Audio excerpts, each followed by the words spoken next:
Hello, welcome to my channel Sherin PSC tips. നമ്മൾ കഴിഞ്ഞ വീഡിയോസിൽ കേരള നവോത്ഥാനത്തിലെ രണ്ട് പ്രധാനപ്പെട്ട വ്യക്തികളെക്കുറിച്ചാണ് പഠിച്ചത്. ചട്ടമ്പി സ്വാമികളെക്കുറിച്ചും വൈകുണ്ഠ സ്വാമികളെക്കുറിച്ചും നമ്മൾ എല്ലാ പോയിൻറ്റ്സും ഉൾക്കൊള്ളിച്ച് പഠിച്ചു കഴിഞ്ഞു.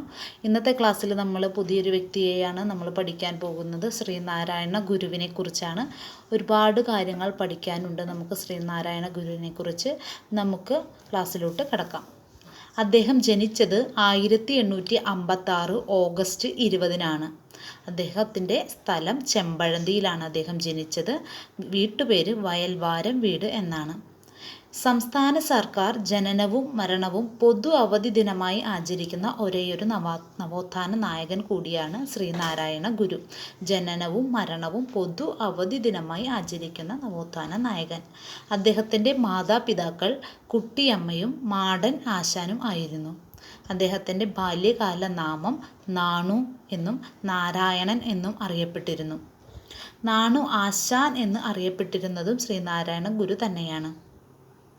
ശ്രീനാരായണ ഗുരു ജനിക്കുമ്പോൾ തിരുവിതാംകൂർ ഭരിച്ചിരുന്നത് ഉത്രം തിരുനാൾ മാർത്താണ്ഡവർമ്മയായിരുന്നു. അദ്ദേഹത്തിൻ്റെ ഗുരുക്കന്മാർ 3 പേരാണ്: രാമൻപിള്ള ആശാൻ, തൈക്കാട് അയ്യ, കണ്ണങ്കര മൂത്തപിള്ള ആശാൻ. ഇതിൽ അദ്ദേഹത്തിൻ്റെ ആദ്യ ഗുരു ആയിരുന്നത് കണ്ണങ്കര മൂത്തപിള്ള ആശാനായിരുന്നു. ഗുരുവിനെ ഹഠയോഗ്യ വിദ്യ അഭ്യസിപ്പിച്ചത് തൈക്കാട് അയ്യയാണ്. ഇനി കേരളത്തിൽ നമ്മുടെ ശ്രീനാരായണ ഗുരു അറിയപ്പെട്ടിരുന്ന മറ്റു പേരുകൾ എന്തൊക്കെയാണെന്ന് നമുക്ക് നോക്കാം. ആളറിയപ്പെട്ടിരുന്നത് ആധുനിക കേരളത്തിൻ്റെ നവോത്ഥാന നായകൻ എന്നും കേരള നവോത്ഥാനത്തിൻ്റെ പിതാവ് എന്നും രണ്ടാം ബുദ്ധൻ എന്നുമെല്ലാം അറിയപ്പെട്ടിരുന്നത് ശ്രീനാരായണ ഗുരുവാണ്. ഈ ഗുരുവിനെ രണ്ടാം ബുദ്ധൻ എന്ന് വിശേഷിപ്പിച്ച കവിയാണ് G. ശങ്കരക്കുറുപ്പ്. അതുപോലെ തന്നെ കോടതിയിൽ നേരിട്ട് ഹാജരാകുന്നതിൽ നിന്നും തിരുവിതാംകൂർ രാജാക്കന്മാർ ഒഴിവാക്കിയിരുന്ന നവോത്ഥാന നായകൻ കൂടിയാണ് ശ്രീനാരായണ ഗുരു. ഇനി ശ്രീനാരായണ ഗുരു മറ്റ് പ്രമുഖ വ്യക്തികളുമായി കണ്ടുമുട്ടിയ സ്ഥലങ്ങളും വർഷങ്ങളും നമുക്ക് പഠിക്കേണ്ടതുണ്ട്. നമുക്ക് ഓരോന്നായി ഒന്ന് പറഞ്ഞു നോക്കാം. ചട്ടമ്പി സ്വാമിയുമായി ശ്രീനാരായണ ഗുരു കണ്ടുമുട്ടിയ വർഷം 1882-ലാണ്. സ്ഥലം അണിയൂർ ക്ഷേത്രത്തിൽ വെച്ചാണ് ഇവർ കണ്ടുമുട്ടിയത്. അതുപോലെ തന്നെ കുമാരനാശാൻ 1891 കായിക്കര എന്ന സ്ഥലത്ത് വെച്ചാണ് കണ്ടുമുട്ടിയത്. ഡോക്ടർ പൽപ്പു 1895 ബാംഗ്ലൂരിൽ വെച്ചാണ് കണ്ടുമുട്ടിയത്. അയ്യങ്കാളി 1912 ബാലരാമപുരത്ത് വെച്ചാണ് കണ്ടുമുട്ടിയത്. വാഗ്ഭടാനന്ദൻ 1914 അദ്വൈത ആശ്രമത്തിൽ വെച്ചും രമണ മഹർഷി 1916 തിരുവണ്ണാമലയിൽ വെച്ചും കണ്ടുമുട്ടി. അതുപോലെ തന്നെ ടാഗോർ 1922 ശിവഗിരിയിൽ വെച്ച് കണ്ടുമുട്ടി. മഹാത്മാഗാന്ധിയും ശ്രീനാരായണ ഗുരുവും തമ്മിൽ കണ്ടുമുട്ടിയത് 1925-ലാണ്. അതും ശിവഗിരി ആശ്രമത്തിൽ വെച്ചിട്ടായിരുന്നു. ശ്രീനാരായണ ഗുരുവും ടാഗോറും തമ്മിലുള്ള സംഭാഷണത്തിൽ ദ്വിഭാഷിയായിരുന്ന വ്യക്തിയാണ് കുമാരനാശാൻ. അതുപോലെ തന്നെ ശ്രീനാരായണ ഗുരുവും ഗാന്ധിജിയും തമ്മിലുള്ള സംഭാഷണത്തിൽ ദ്വിഭാഷിയായിരുന്ന വ്യക്തിയാണ് N. കുമാരൻ. ഇത് നമുക്ക് അങ്ങോട്ടും ഇങ്ങോട്ടും തെറ്റാൻ സാധ്യതയുണ്ട്. ശ്രീനാരായണ ഗുരുവും ടാഗോറും തമ്മിലുള്ള സംഭാഷണത്തിൽ ദ്വിഭാഷിയായിരുന്നത് കുമാരനാശാനും ശ്രീനാരായണ ഗുരുവും ഗാന്ധിജിയും തമ്മിലുള്ള സംഭാഷണത്തിൽ ദ്വിഭാഷിയായിരുന്നത് N. കുമാരനുമാണ്. ഗുരുവിനെ ടാഗോർ സന്ദർശിക്കുന്ന സമയത്ത് ടാഗോറിൻ്റെ കൂടെ ഉണ്ടായിരുന്ന വ്യക്തിയാണ് CF ആൻഡ്രൂസ്. അദ്ദേഹം അറിയപ്പെടുന്ന ദീനബന്ധു എന്ന പേരിൽ അറിയപ്പെടുന്ന വ്യക്തി കൂടിയാണ് CF ആൻഡ്രൂസ്. ഞാൻ ദൈവത്തെ മനുഷ്യരൂപത്തിൽ കണ്ടു എന്ന് പറഞ്ഞത് CF ആൻഡ്രൂസ് തന്നെയാണ്. ഇനി 1881 ഗുരു സ്കൂൾ സ്ഥാപിച്ച സ്ഥലമാണ് അഞ്ചുതെങ്ങ്. അതുപോലെ തന്നെ ഗുരു തപസ് അനുഷ്ഠിച്ചിരുന്ന മരുത്വ മലയിലെ ഗുഹ അറിയപ്പെടുന്നത് പിള്ളത്തടം ഗുഹയാണ്. പിള്ളത്തടം ഗുഹയിലാണ് അദ്ദേഹം തപസ് അനുഷ്ഠിച്ചിരുന്നത്.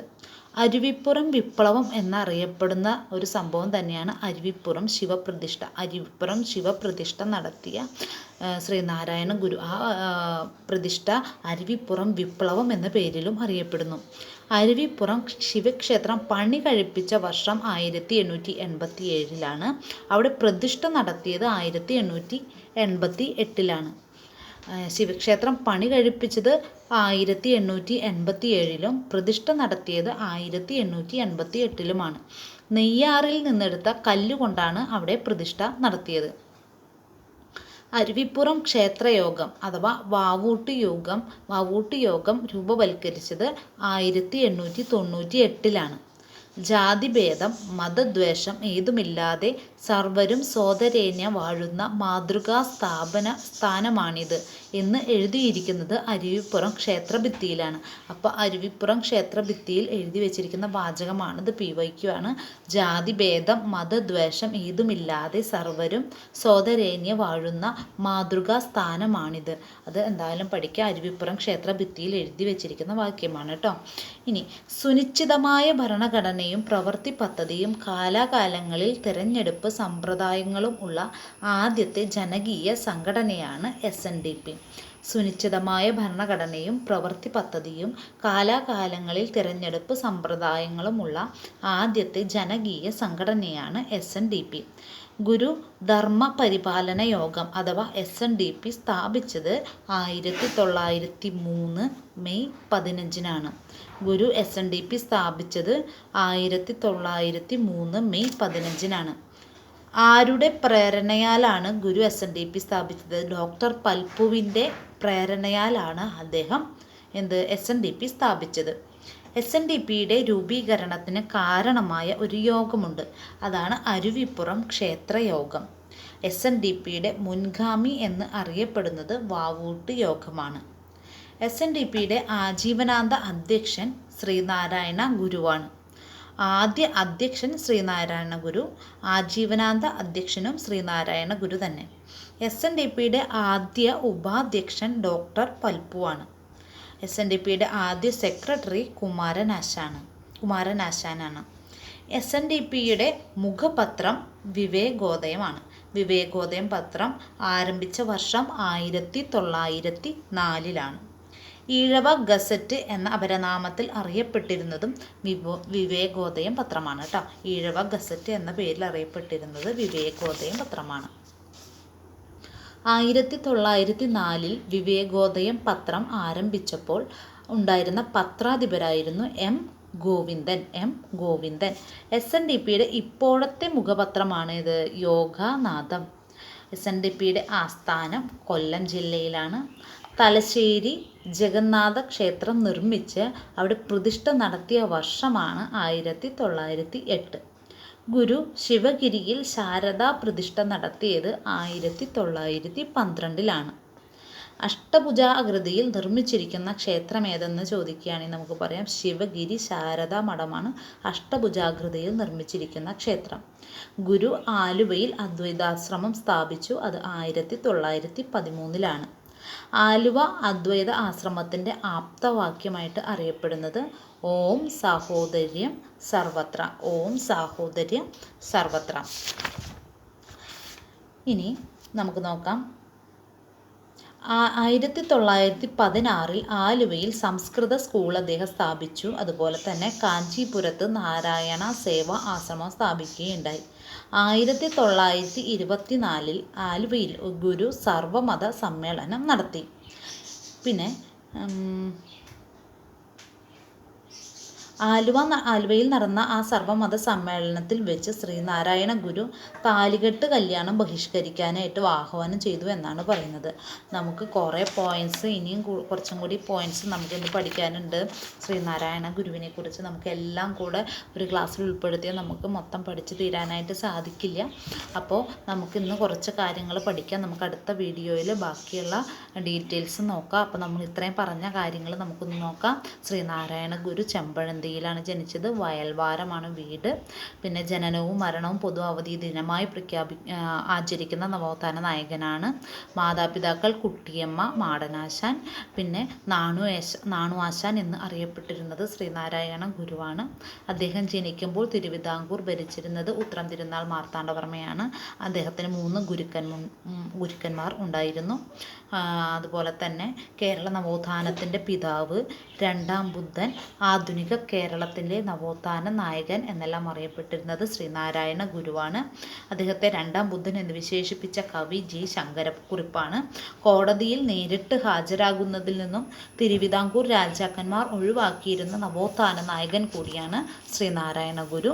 പ്രമുഖ വ്യക്തിത്വങ്ങളുമായി കണ്ടുമുട്ടിയ വർഷങ്ങളും സ്ഥലങ്ങളും നമുക്ക് പഠിക്കേണ്ടതുണ്ട്. അതുപോലെ തന്നെ ശ്രീനാരായണ ഗുരുവും ടാഗോറും തമ്മിലുള്ള സംഭാഷണത്തിൽ ദ്വിഭാഷിയായിരുന്ന വ്യക്തി കുമാരനാശാനായിരുന്നു. അതുപോലെ തന്നെ ശ്രീനാരായണ ഗുരുവും ഗാന്ധിജിയും തമ്മിലുള്ള സംഭാഷണത്തിൽ ദ്വിഭാഷിയായിരുന്ന വ്യക്തി എൻ കുമാരനാണ്. ഗുരുവിനെ ടാഗോർ സന്ദർശിക്കുന്ന സമയത്ത് ടാഗോറിൻ്റെ കൂടെ ഉണ്ടായിരുന്ന വ്യക്തി ദീനബന്ധു എന്നറിയപ്പെടുന്ന CF ആൻഡ്രൂസ് ആണ്. ഞാൻ ദൈവത്തെ മനുഷ്യരൂപത്തിൽ കണ്ടു എന്ന് പറഞ്ഞത് CF ആൻഡ്രൂസ് ആണ്. അതുപോലെ തന്നെ അരുവിപ്പുറം ശിവക്ഷേത്രം പണി കഴിപ്പിച്ച വർഷം 1887. അവിടെ പ്രതിഷ്ഠ നടത്തിയത് 1888. ജാതിഭേദം മതദ്വേഷം ഏതുമില്ലാതെ സർവരും സോദരേന്യ വാഴുന്ന മാതൃകാ സ്ഥാനമാണിത് എന്ന് എഴുതിയിരിക്കുന്നത് അരുവിപ്പുറം ക്ഷേത്ര ഭിത്തിയിലാണ്. അതുപോലെ തന്നെ SNDP സ്ഥാപിച്ചത് 1903 മെയ് 15-നാണ്. ഡോക്ടർ പൽപ്പുവിൻ്റെ പ്രേരണയാലാണ് അദ്ദേഹം SNDP സ്ഥാപിച്ചത്. SNDPയുടെ മുൻഗാമി എന്നറിയപ്പെടുന്നത് വാവൂട്ടി യോഗമാണ്. SNDPയുടെ ആജീവനാന്ത അധ്യക്ഷൻ ശ്രീനാരായണ ഗുരു. ആദ്യ അധ്യക്ഷനും ശ്രീനാരായണ ഗുരു തന്നെയാണ്. ആദ്യ ഉപാധ്യക്ഷൻ ഡോക്ടർ പൽപ്പു. ആദ്യ സെക്രട്ടറി കുമാരനാശാൻ. SNDPയുടെ ആദ്യ മുഖപത്രം വിവേകോദയമാണ്. അത് ആരംഭിച്ച വർഷം 1904. ഈഴവ ഗസറ്റ് എന്നറിയപ്പെട്ടിരുന്നത് വിവേകോദയമാണ്. അതുപോലെ തന്നെ SNDPയുടെ ഇപ്പോഴത്തെ മുഖപത്രം യോഗാനാഥമാണ്. അഷ്ടഭുജാകൃതിയിൽ നിർമ്മിച്ചിരിക്കുന്ന ക്ഷേത്രമാണ് ശിവഗിരി ശാരദാ മഠം. അപ്പോൾ നമുക്ക് ഇത്രയും കാര്യങ്ങൾ നമുക്ക് ഇന്നത്തെ ഈ ക്ലാസ്സിൽ പഠിക്കാം. എല്ലാവരും നന്നായി കേട്ട് ഓർത്ത് റിവൈൻഡ് ചെയ്ത് പഠിക്കുക. ഓർമ്മ നിൽക്കാത്ത പോയിൻറ്റ്സ് നോട്ട് ചെയ്യുക. അതുപോലെ തന്നെ നന്നായി പഠിക്കുക. അപ്പോൾ നമുക്ക് ഇതിൻ്റെ ബാക്കി കാര്യങ്ങളുമായി അടുത്ത വീഡിയോയിൽ കാണാം. മൊത്തം നമുക്ക് ഇത് പറഞ്ഞു കഴിഞ്ഞാൽ ഒരുപാട് ലെങ്തി ആവും. നമുക്ക് സമയമില്ലല്ലോ. നമുക്ക് കുറേശ്ശെ പഠിക്കാനും എളുപ്പം കുറച്ച് തന്നെ ഇടുന്നതാണ്. അപ്പോൾ ആദ്യമായിട്ട് ചാനൽ കാണുന്നവർ ചാനൽ സബ്സ്ക്രൈബ് ചെയ്യാനും ക്ലാസ്സിനെക്കുറിച്ചുള്ള നിങ്ങളുടെ കമൻറ്റുകൾ രേഖപ്പെടുത്താനും മറക്കല്ലേ. അപ്പോൾ നമുക്ക് അടുത്ത വീഡിയോയിൽ കാണാം. അതുവരെ താങ്ക് യു.